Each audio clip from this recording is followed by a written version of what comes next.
अस्मद्गुरुपरमगुरून्यतिवरपूर्णो सयामुनं रामं पद्माक्षणाथषडजित्सेनेशरमारमापतीन् वन्दे वन्दे बृन्दावनचरं वल्लवीजनवल्लभं ஜெயந்தி சம்பவன் தாம வைஜெயந்தி விபூஷணம்.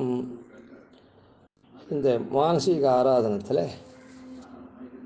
பெருமாளை சமஸ்த பரிவாரங்களோடு வைகுண்டத்தில் ஏழ்ருக்க பெருமாள் தான் நம்ம ஹிருதயத்துலேயும் ஏழ்ருக்கான். அதனால் வைகுண்டத்தில் ஏழ்ருக்கபடிக்கு முதல்ல தியானம் பண்ணி சேவித்தோம்.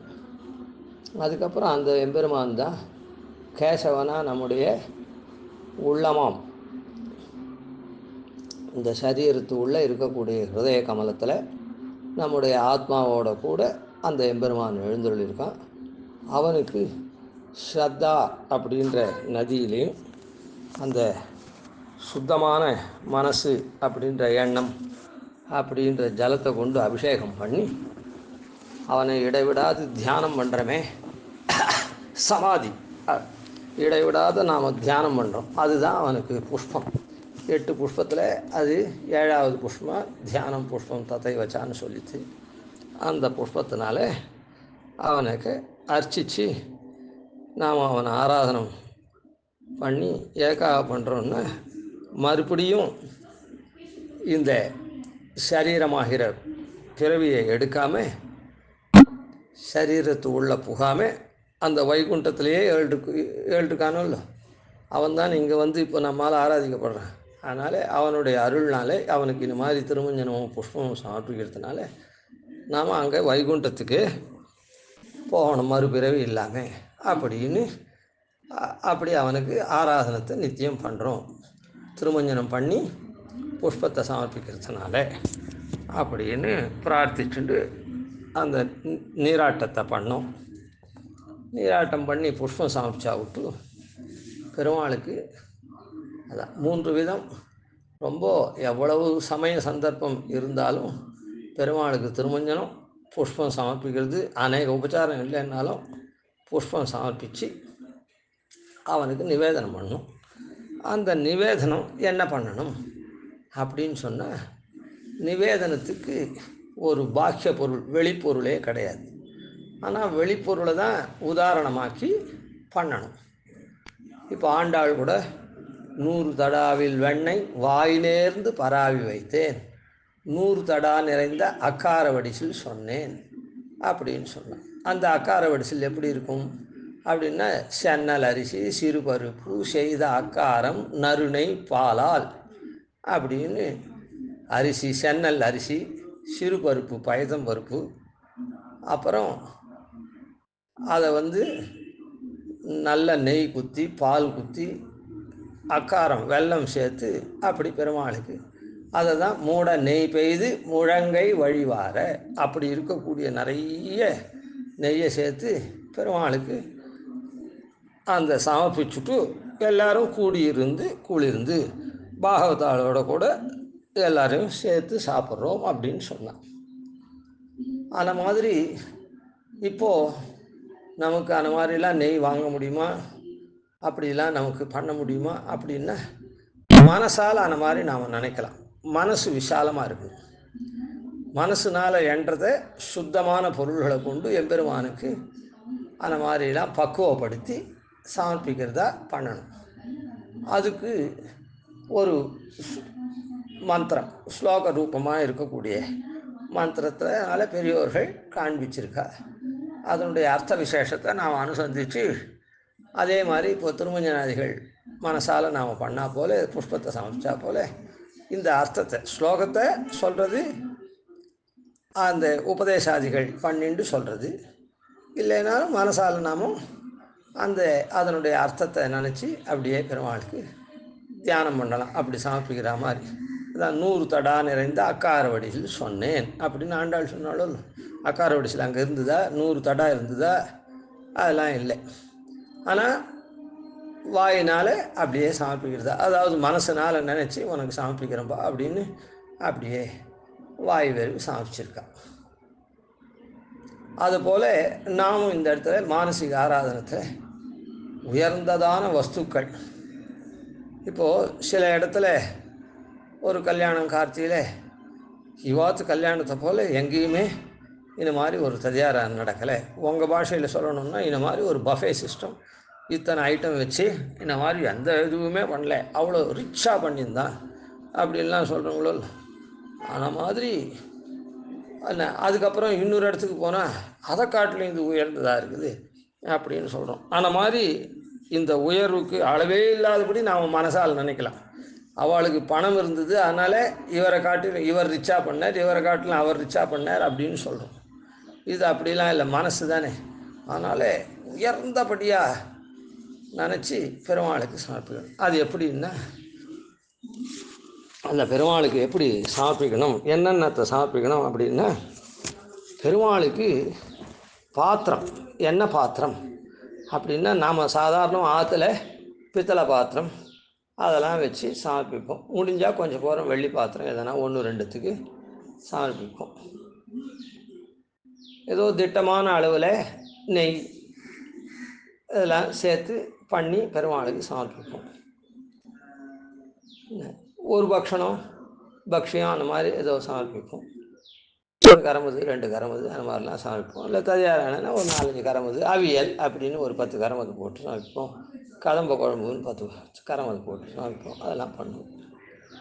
சரி, அதனால் இப்போது இந்த மானசீக ஆராதனத்தில் பெருமாளுக்கு எப்படி சமர்ப்பிக்கணும் அப்படின்னா, மானசீக ஆராதனத்தில் பெருமாளுக்கு ஸ்வர்ண பாத்திரத்தினாலேயே சமர்ப்பிக்கணும்.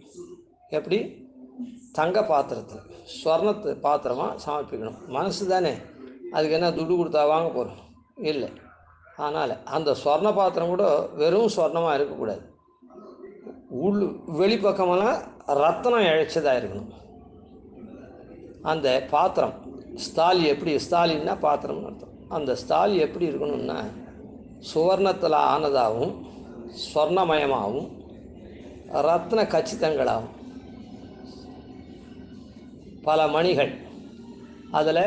இப்போது மோதிரம், சில பேர் ஒரு கல் வச்சு மோதிரம் போட்டுக்கிறா. பல கல் இருந்தால் கூட அது சில பேர் என்ன பண்ணா, நவரத்ன கல் வச்சு ஒரு மோதிரம் போட்டுக்கிறா.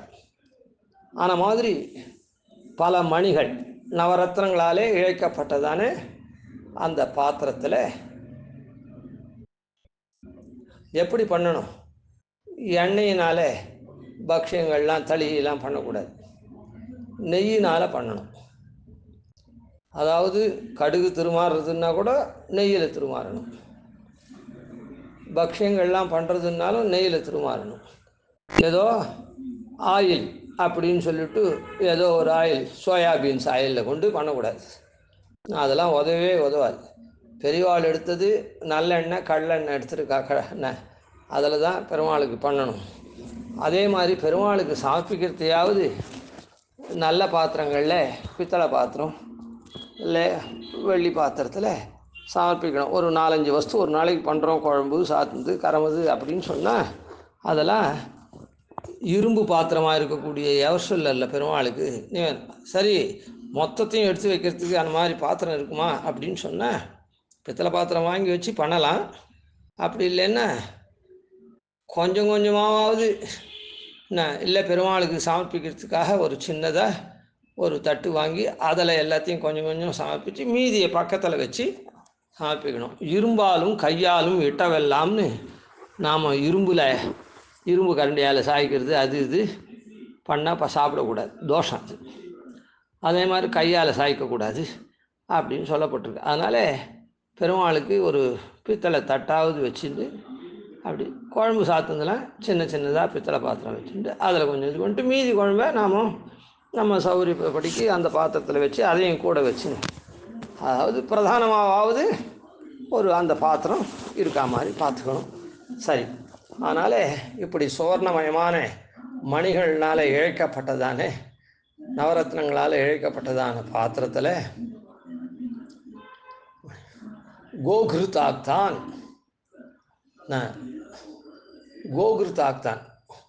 கோகிருத்தம், அதுவும் நெய்யின்றது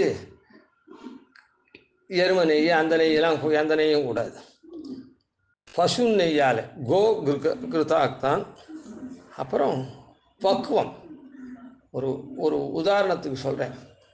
பக்குவத்தில் கொஞ்சம் பின்னாக போயிடுத்துன்னா பெருமாளுக்கு அதை சமர்ப்பிக்கக்கூடாது. ஆனால் அதுக்காக லேசாக காந்த வாசனை வருது, சாதமே சில சமயத்தில் காந்தி போகிறதுன்னா அதுக்காக தூக்கி போட்டுடணும்னு அர்த்தம் இல்லை. சொல்கிறேன், அந்த பக்குவத்திலே நாமும் சாப்பிட்டுட்டா அது சரியாக போகிறது. புரிஞ்சுதா? நல்ல பக்குவம் பண்ணி தான் பெருமாளுக்கு சமர்ப்பிக்கணும். அபக்குவமாக, அதாவது காந்தினது, கருகினது, இல்லை உப்பு போட்டது, உப்பே போடாதது, அந்த மாதிரிலாம் இருக்கக்கூடாது. நல்ல பக்குவத்தில் சமர்ப்பிக்கணும். ஆனால் ஏதோ ஒரு நாளைக்கு தவறி போகிறது அப்படின்னு சொன்னால், ரொம்ப தவறி கொடுத்தோம்னா நம்மளாலேயே உபயோகப்படுத்த முடியாது. அப்போ பெருமாளுக்கு அதை சமர்ப்பிக்கக்கூடாது.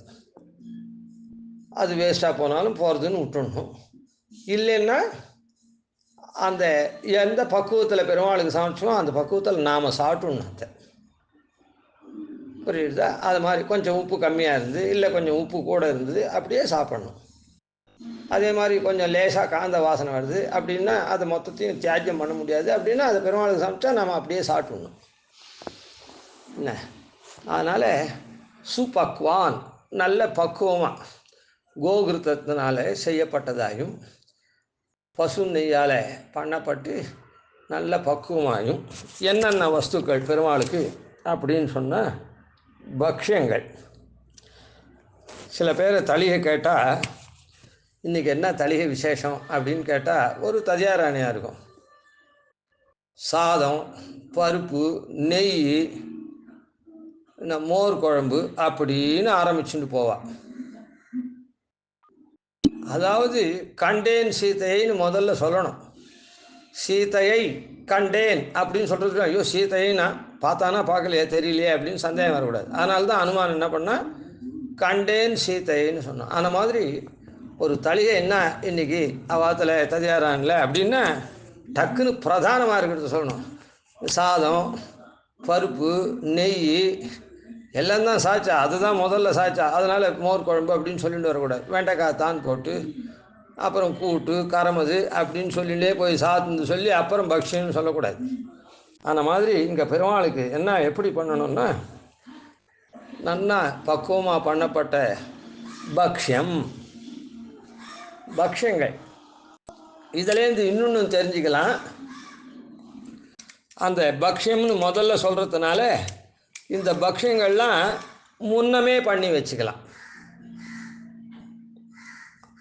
இந்த இங்கே படிக்கப்படுறது எது பிரதானமோ அதை முன்ன சொன்னால் அப்படின்றதும் இருக்குது. முன்ன படிக்கப்பட்டதுனால அதை முன்னையும் பக்குவப்படுத்தி பண்ணி வைக்கலாம்.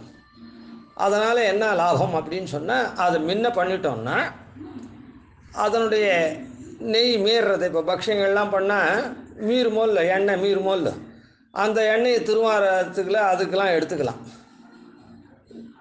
வேஸ்ட்டாக போகாது.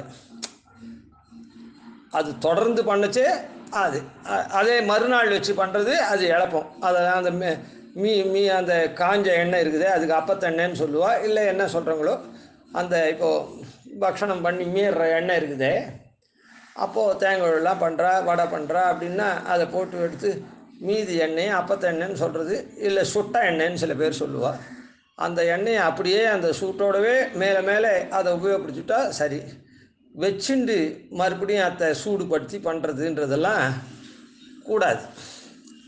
அதனால் இந்த பக்ஷியம்னு முதல்ல சொன்னதுனால இந்த 2 சாஸ்திரமும் தெரியுது. அதாவது உசத்தியானத்தை முதல்ல சொல்லணும், புரியுதா? அதாவது இந்த ஃபஸ்ட் இம்ப்ரெஷன் பெஸ்ட் இம்ப்ரெஷன்னு சொல்கிறீங்களே, அந்த மாதிரி அதை சொல்லணும் ஒன்று. இன்னொன்று இது மூலமாக பக்ஷத்தை முதல்ல பண்ணினா இந்த சௌகரியமான அந்த பண்டங்கள் வியர்த்தமாகாத நன்னா பண்ணுறதுக்கும் இதுவாகுது. பக்ஷியான் இருக்கட்டும். இதுலேருந்து அது முதல்ல படித்ததுனால அந்த சாஸ்திரங்கள் என்ன சொல்கிறதுன்னு அதான் சூக்ஷ்மார்த்தத்தை நாம் கண்டுபிடிச்சிக்கணும். பக்ஷியம். அப்புறம் போஜ்யங்கள்னால் சாப்பிடக்கூடியதாக என்ன புஜிக்கக்கூடியதாக இருக்கக்கூடிய அன்னாதிகள், அன்னம் கூட்டு அதெல்லாம் வச்சுக்கோங்க. அப்படி போஜ்யம் இல்லை சித்திரான்னங்கள் அந்த மாதிரி, பொங்கல் புளியோரை அந்த மாதிரி. அப்புறம் லேஹ்யம்ன்றது என்னதுன்னா சாலிடாகவும் இல்லை, அதே லிக்விடாகவும் இல்லை. இந்த நீங்கள் என்னமோ சொல்கிறீங்களே ஜாம் இந்த மாதிரி சொல்கிறீங்க, அதை எடுத்தால் அது வந்து இதுவாக இருக்கும் ரைட்டாக. இப்போ தேன்லாம் மாதிரி தேனை விட்டால் எப்படி இருக்கும் அது, அப்படியே ஒரு இடத்துல அப்படியே நிற்கும் இல்லையா? அந்த மாதிரி தேனை விட இன்னும் கொஞ்சம் கெட்டியாக அப்படி இதுவாக இருக்கிறதா, அதாவது கடினமாக இல்லாமல் அப்படி தளத்தலான்னு இருக்குதே, அதுக்கு லேகியம்னு பேர். இந்த ஆயுர்வேதம், சித்த வைத்தியம், நாட்டு வைத்தியத்தெலாம் லேகியம் அப்படின்னு ஒரு மருந்து கூட கொடுப்பார்கள். அது உருண்டையாக உருட்டினாலும் நிற்கும். அதே டப்பாவில் வச்சுருந்தோன்னா அது அப்படியே அந்த சமயத்தில் வேணால் உருண்டையாக நிற்குமே தவிர அது அப்படியே பரப்பிட்டு இருக்கும். அந்த மாதிரி இருக்கக்கூடிய லேகியம். இப்போ வச்சுக்கோங்களேன், தரட்டி பால் அப்படின்னு சொல்கிறா. அந்த தரட்டி பால்ன்றது உருண்டையாகவே இருக்கும் அப்படியே. அதான் அது அதையே பாசந்தின்னு ஏதோ சொல்கிறா, கொஞ்சம் ஓடுற நிலமையில் இருக்குது, கொஞ்சம் இன்னும் தளர்ந்த நிலமையில் இருக்குது. அந்த மாதிரி இருக்கக்கூடியதெல்லாம் லேகியம். தரட்டி பாலே கூட லேகியம்தான். பக்ஷ்யம், போஜ்யம், லேகியம். அப்புறம் உயர்ந்ததான ஹவிஸ். அந்த போஜ்யம்னு சொல்கிறது அங்கே இருக்கக்கூடிய அதான் பொங்கல், புளியோரை அந்த மாதிரி எடுத்துக்கணும், சக்கரை பொங்கல் அந்த மாதிரி இருக்கிறத எடுத்துக்கணும். அதுக்கப்புறம் அவிஸ், உயர்ந்ததான அவிஸ். அவிஸ்ன்னா பிரசாதம். அந்த காலத்தில் மல்லிப்பூ மாதிரி சாதம் இருந்தது, வெள்ளை விளையல்னும் அப்படி உதுரா நன்னா. அதே சமயத்தில் வரையாக இல்லாமல் பிடிச்சா மாதிரியும் அப்படி இருக்கிறதா இருக்கணும். பரமமத அவிசு. சோஷியம். சோஷியம்னா அதாவது வத்தடிக்கிறதுன்னா என்ன அர்த்தம்னா, இந்த வறுவல்னு சொல்கிறோமே, நீங்கள்லாம் என்ன சொல்லுவீங்களோ சிப்ஸு, அது என்ன சோஷியம். பக்ஷ்யான் போஜ்யான்ஷ லேஹ்யான் பரமாவத ஹவிசு சோஷியம். அன்னம், அப்புறம் சாதம். என்ன பண்ண சோஷியம்னு அது எப்படி இந்த அன்னமெல்லாம் எப்படி சமர்ப்பிக்கணும் அப்படின்னு சொன்னால், நானா விதமான கரமதுகளோடு சமர்ப்பிக்கணும். நானா சாக்கை ரூபேதம் அப்படின்னு சொல்கிறது. 4 விதமான கரங்கள், பல காய்கறிகளோடு சேர்த்து சமர்ப்பிக்கணும். பெருமாளுக்கு தளிகை பண்ணுறதுன்னா காய்கறிகளும் நிறைய இருக்கணும். அதனால்தான் பெரிய ததியாராயணன் நித்தியப்படியில் ஒரு கரமது ஆற்றுல பண்ணால் கூட பெரிய ததியாராயணிகளில் ஒரு கரமது தான். கரமது, பொரிச்சு கரமது, புளிப்பு கரமது, பொரிச்சு கூட்டு, புளிப்பு கூட்டு, இதெல்லாம் கரம். அப்புறம் குழம்புல தான் சேர்த்து, இல்லை அவியல், இந்த பருப்பு சிலி அப்படி இப்படின்லாம் பண்ணுறாளே. பச்சடியிலையும் வெள்ளரிக்காய் பச்சடி, அது இது அந்த மாதிரி இதெல்லாம். இப்படி நானா சாக்கை ரூபேதம். அதுக்கப்புறம் பெருமாளுக்கு நல்ல தயிர், பசுந்தயிர், சுததி அப்படின்னு சொல்லப்பட்டிருக்கு. புளிப்புலாம் இல்லாமல் நல்லதாக இருக்கக்கூடிய தயிர். அப்புறம் மது, தேன். அப்புறம் பெருமாளுக்கு கிருதம். அது என்ன பக்ஷணம்லாம் தான் கிரதத்தில் பண்ணிருக்கு. என்ன இப்போ அன்னசுத்தியெல்லாம் சாய்க்கணுமோ இல்லை, அப்படி பக்ஷணம்லாம் பண்ணியிருந்தா கூட, இப்போ சக்கரை பொங்கல்லாம் பண்ணியிருந்தா கூட இந்த மாதிரி பெருமாளுக்கு நெய்யை தனியாக சமர்ப்பித்து, அப்புறம் அவாளுக்கு கொஞ்சம் அதிகப்படியாக நெய் வேணும்னா அந்த இலையில் சாய்ப்பர்கள். ஆனால் அதில் வந்து ஆகார நியமத்தில் எச்சில் தனில் வார்க்கும் நெய், எச்சிலாக இருக்கிறதுல நெய் வார்க்கக்கூடாதுன்னு இருக்குது. ஆனால் அதுக்கு ஒரு விதமான அர்த்தம். அது அந்த போது ஆகாரத்தை போது அதை பார்த்துக்கும். அதனால் இதை மாதிரி இப்போ லட்டு என்ன பண்ணியிருந்தாள்னா, அந்த லட்டுக்கு வந்து சாய்க்கிட்டே யாருக்கு தேவையோ அவளுக்கு தனியாக நெய் பரிமாறுது. பொங்கல், சக்கரை பொங்கல்லாம், வெண்பொங்கல், சக்கரை பொங்கல்லாம் சாய்ச்சா ஏற்கனவே அது நெய் கலந்துருந்தால் கூட இன்னும் நெய் இன்னும் அதிகமாக வேணும்னு திருவுள்ளப்படுறவாளுக்கு அந்த இடத்துல சாய்க்கிறது. அதுக்காக இந்த நெய் பெருமாளுக்கு அபிஷேகம் பண்ணும். சுததி மது கிருதம். அதுக்கப்புறம் பெருமாளுக்கு க்ஷீரம், பானீயம், அதாவது பானகம் இத்தியாதிகள்லாம். தாம்பூலம், அதுக்கப்புறம் பெருமாளுக்கு தாம்பூலமும் சமர்ப்பிக்கணும் முடிவில். இதெல்லாம் யாருக்கு அப்படின்னா, நமக்கு ஆத்மாவா நம்மோட கூட இருக்கானே, கீழே திருமணி நம்ம நினச்சே கேசவன்னு சொன்னமே, ஹிருதி கேசவம் அப்படின்னு அந்த பெருமானுக்கு இதெல்லாம் மானசீகமாக சமர்ப்பிக்கிறேன். பிரத்யட்சமாக சமர்ப்பிக்கிறோமா, பிரத்யட்சமாக இந்த மாதிரி நம்மளால் முடியவே முடியாது. அந்த மானசீகமாக பெருமாளுக்கு சமர்ப்பிக்கிறேன். இப்படி மானசீகமாக சமர்ப்பித்தா எங்கள் சுவாமி சொல்லுவார். சுவாமி ஒரு வீதியில் இருந்தார், தேவநாதன் காலனின்னு. அந்த வீதி டெட் எண்டு இருக்கட்டும், அதனுடைய கோடியில் சுவாமி வீதியினுடைய நடுவில் ஒரு திருமாளியில் எழுந்தார். அதனுடைய கோடியில், அந்த டெட் எண்டு கோடியில் சுவாமிக்கு உறவுக்காரர் ஒருத்தர் இருந்தார். அவர் ரொம்ப சாமானியர் தான். அவர் வைதிகர் இல்லை, லௌகிகர் தான். இல்லை, அவள் அப்பா வைதிகம், பிள்ளையெல்லாம் லௌகிகம்தான்.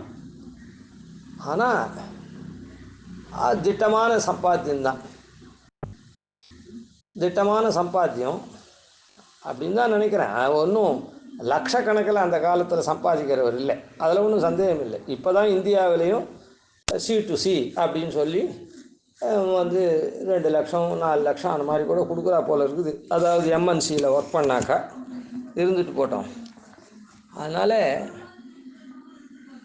அப்படி இருக்கிறவர் என்ன பண்ணார், நான் பார்க்கல, சுவாமி அதை அப்படியே புலகாங்கிதமாக சாய்ச்சார்.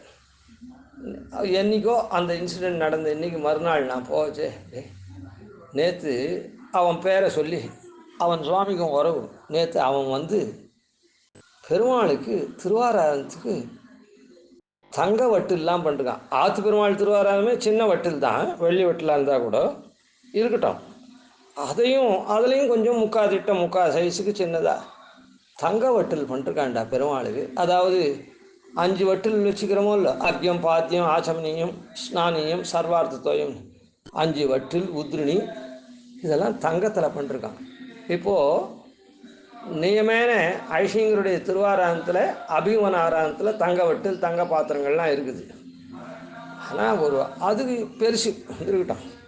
இப்போது தேவப்பெருமாள் ரங்கநாதனுக்கெல்லாம் துலா மாதத்தில் தங்க பாத்திரத்தில் தான் திருவாராதனம் அப்படின்னு சொல்கிறா. தேவப்பெருமாளுக்கு விசேஷ நாள்களில் தங்க வட்டில் 3 இருக்குது. அது கூட கீழே இருக்கிற பாத்திர வேதி தங்கத்தட்டு இல்லை.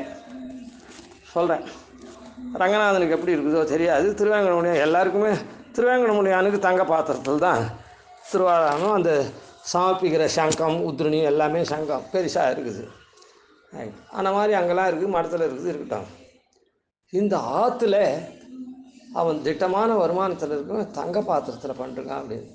இந்த மாதிரி இதை எதுக்கு இந்த உதாரணத்தை சொல்கிறேன் அப்படின்னு சொன்னால், அதை சுவாமிக்கு அதை சாய்க்கிச்சே அப்படியே புலகாங்கிதமாக அந்த வாயில் புன்முறுவல், அதெல்லாம் கண்ணில் அப்படியே ஒரு ஆனந்தம் புன்முறுவல் அத்தோடு சாய்ச்சல் பெருமா. அதாவது எல்லோரும் என்ன பண்ணுவா, ஒரு 10 சவரன் நகை போட்டுக்கலாம், அதை வச்சுருந்தாக்கா அந்த இதெல்லாம் வட்டுலாம் இருக்கிறதுக்கு 10 15 என்ன சவரனும் தெரியல, அதெல்லாம் சொல்லலை.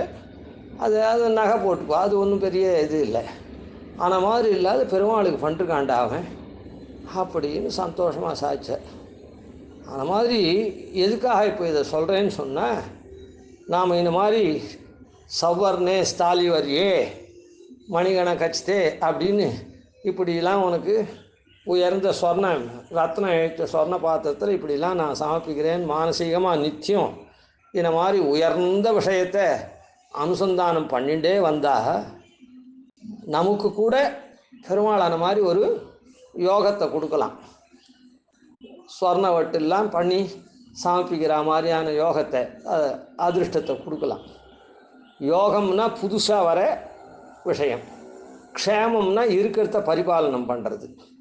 அதனால் யோகம் நமக்கு கூட அந்த யோகத்தை கொடுக்கலான்னா நமக்கு கூட அந்த மாதிரி ஒரு வசதியை பெருமாள் புதுசாக அனுகிரகம் பண்ணலாம் அப்படின்றதுக்காக இதை சொன்னேன். அதனால் அந்த மாதிரி அவன் சாதாரணப்பட்டவன் இந்த மாதிரி தங்க பாத்திரம் நேற்று ராத்திரி கொண்டு வந்து காமிச்சான், பெருமாளுக்கு இதெல்லாம் வாங்கியிருக்கேன்னு சொல்லிட்டு அப்படின்னு சொன்னான். இந்த மாதிரி நாம் மனசாக சமர்ப்பிக்கிறேன் அப்படின்னு அனுசந்தானம் பண்ணணும். இதுக்கு ஸ்லோகங்கள் இருக்குது. இந்த மூணுத்துக்குமே கூர்மாதீன் அப்படின்னு அந்த தியான ஸ்லோகம், ஆராதயாமி ஹிருதிகேசவம் அப்படின்னு திருமஞ்சனத்தும் புஷ்பமும் சாப்பிடுகிற ஸ்லோகம், சவ்வர்ணே அப்படின்னு ஸ்லோகம் இதில் இருக்குது, அதாவது நிவேதனத்துக்கு இருக்குது. இதெல்லாம் பெரியோர்களிடத்தில் அடிபணிஞ்சு கேட்டு தெரிஞ்சுட்டு ஸ்லோகத்தை அனுசந்திக்கலாம். இல்லைன்னா இந்த இன்னைக்கு சொன்ன அர்த்தத்தின்படி நாம் பாட்டுக்கு அதுவரை இந்த மாதிரி பெருமாளுக்கு மானசீக ஆராதனம் எல்லாருமே பண்ணலாம். கவிதார்க்கிக சிம்ஹாய கல்யாண குணசாலினே ஸ்ரீமதே வெங்கடேஷாய வேதாந்த குரவே நமः. ஆதிவன்ஷடகோபாதீனிதி வர்யான் பஜே நிஷம் ஸ்ரீரங்கபூர்வஷடிதிசானபதாஸ்ரயம் ஸ்ரீவத்சவம் சலகம் வந்தே ஸ்ரீகிருஷ்ணதேசிகம்.